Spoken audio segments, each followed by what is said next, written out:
You can absolutely play a whole bunch of impressive stuff on the guitar as a beginner. As long as you have the basics down, like some open chords and strumming, you are totally ready to get into the fun stuff. So in today's lesson, I'll be showing you a super practical way to take your basic boring chords and transform them into music that can truly blow people away. Every chord diagram, fretboard diagram, and graphic in this lesson will be available in a printable booklet over on my Patreon. So if you're already a member, you can go download that. And if you're not a member yet, consider joining the Patreon at the link at the top of the description. All right, so the thing I want to teach you today is something called chord embellishments. These are the fancy little extra notes we add to chords. So things like this.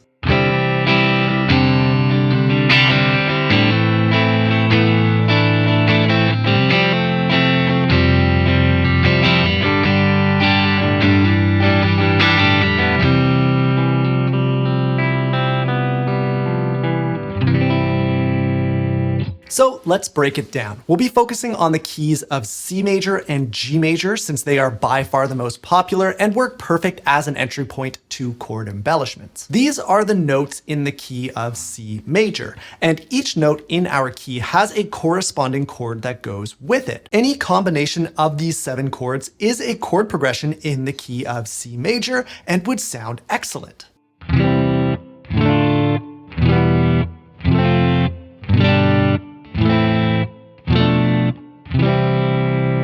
Now, any melody that you would sing or play over top of these chords would simply be coming from the C major scale since we're in the key of C major. And right on top of where we play these chords, we can also play a C major scale.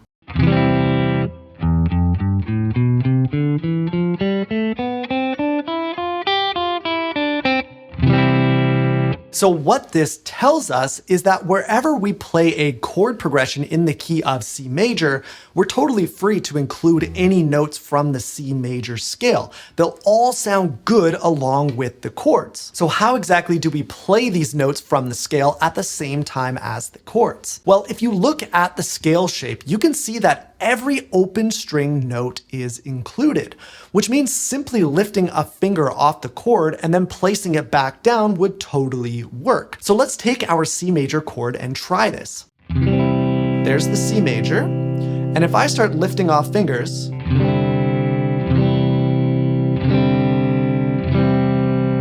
that totally works. And the other one?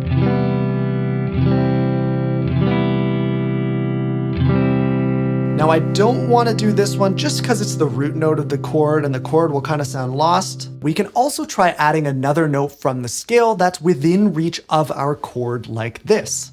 So because my pinky is free here, I can kind of play some of those notes. For example, on the D string, the 3rd fret here, this note right here, I can add that into the chord. Just like that. Or I could also hit the 3rd fret of the B string there.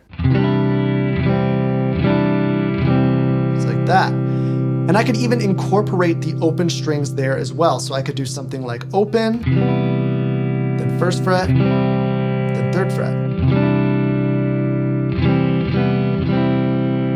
And I could do the same kind of idea on the D string as well. Open, 2nd, 3rd, 2nd. The notes you choose to use are completely up to you and your creative choice, but we can do this with all the chords in this key. So our 2nd chord, D minor here, I have that pinky free again. I could do something like this, and then I could go open.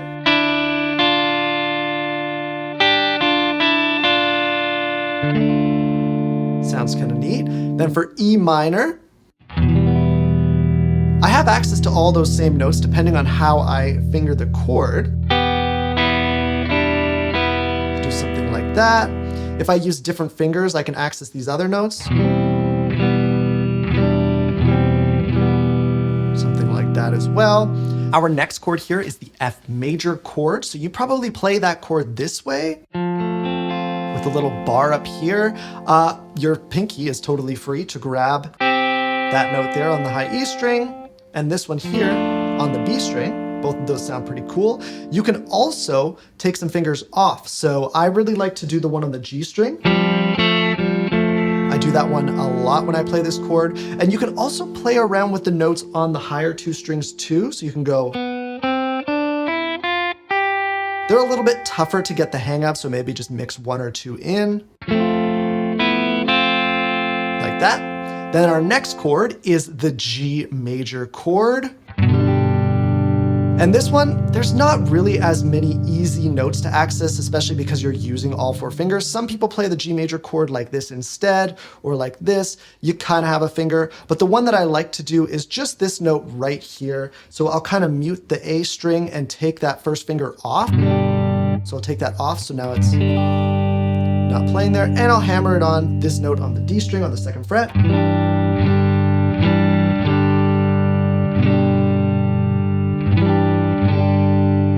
And that one works pretty well. You can obviously play around with some of those higher notes as well. Those notes inside there, they're just a little bit tougher to play just because of the nature of this chord. Then our next chord is the A minor chord. This one's nice because it's pretty easy to grab those notes on the third fret with our pinky, which all sound very cool. And then we can do the hammer on with the first finger. All sound like cool variations of the chord. And you can also do that with this finger here. So if you leave that finger down and you remove this finger, you get a cool quality as well. Just like that. Lots we can do with that A minor chord. Now our last chord here would be that B diminished. And we actually don't play the seventh chord in a key very often. It's not that we don't ever use diminished chords. It's just that the seventh chord in a key is just, it's more of like a passing chord. So you're not really going to play it anyway. So we're not going to worry about that one for the sake of this lesson. Now let's do the same thing for a different key. So these are the notes in the key of G major, very close to the notes in C major, but instead of an F, we have an F sharp. And just like our other key, each note has a corresponding chord that goes with it. So these are the 7 chords in the key of G major, and any combination of these chords would sound great.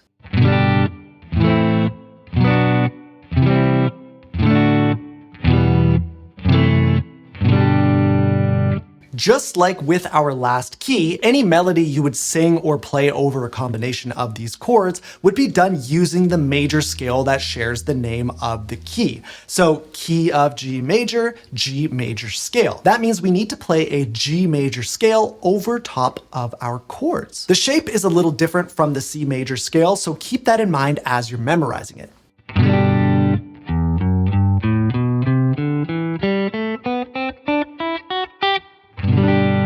Once again, if you look closely at the notes in the scale shape, you can see that all of our open strings are notes from within the key, meaning we can use the same tricks. But let me show you my favorite way to embellish each chord in this key, which involves something I call the 2-finger trick. To use the 2-finger trick, all we're doing is we're taking these 2 fingers in our G major chord here like this on the B and high E strings on the 3rd fret, and we're just going to leave them there while we play some of the other chords. So this especially is going to work for the most used chords in this key, which is G major, C major, D major, and E minor. And what you can see is if I leave these fingers in position and play those other chords, so G major, now I go to a C major, just like that. Sounds pretty cool. I can do D major. I can do E minor. And it works pretty well. Okay? And what it allows us to do is still do a lot of our hammer-on stuff. So there's with the C. I'm hammering on that first finger, taking it off. The G, same thing. And I can jump up and grab that one on the D string as well. Kind of like that. C, E minor. Do that finger. And then the cool thing is when I go to the D, it actually puts me in the perfect position to be able to do this little sus4, sus2 trick. So you can see I've got my 2 fingers in position here, but I'm also playing the note behind with my 2nd finger, so on the 2nd fret of the high E string. So if I were to remove my pinky here, I just play a regular D major chord there. And then if I removed that finger altogether from the high E string,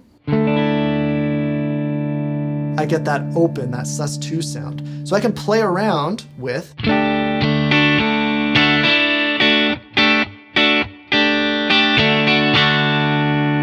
something like that and really put my focus on that high E string, which is pretty cool. Now we can do the same thing for that A minor, but we do have to remove our finger so it's no longer the 2-string trick or the 2-finger trick. So now instead we just leave our pinky there and we still get that cool note up on the E string.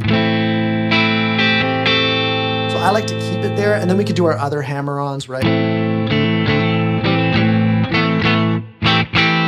Whichever ones you decide that you want to use, same kind of thing. And then for our B minor, typically, I know for me, I just play this as a regular bar chord. The 3rd chord in a key is actually not used that often anyway.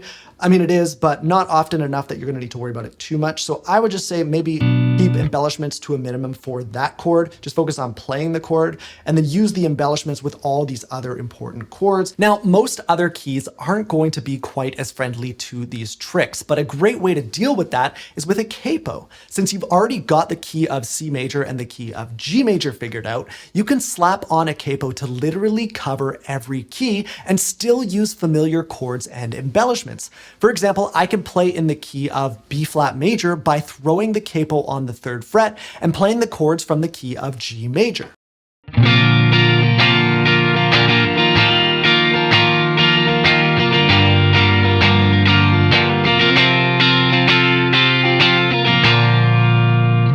D major is actually another key you can do this trick with and not need a capo. So I'll be sure to put the open scale and the chords for that key in that printable booklet over on my Patreon if you want to check that out as well. So that should give you a good few things to work on. One other thing I'd really recommend spending some time on developing is your sense of rhythm and timing. And this lesson on my ultimate rhythm practice routine would be an excellent video for you to watch next. Thank you so much for watching, and I'll see you in the next one.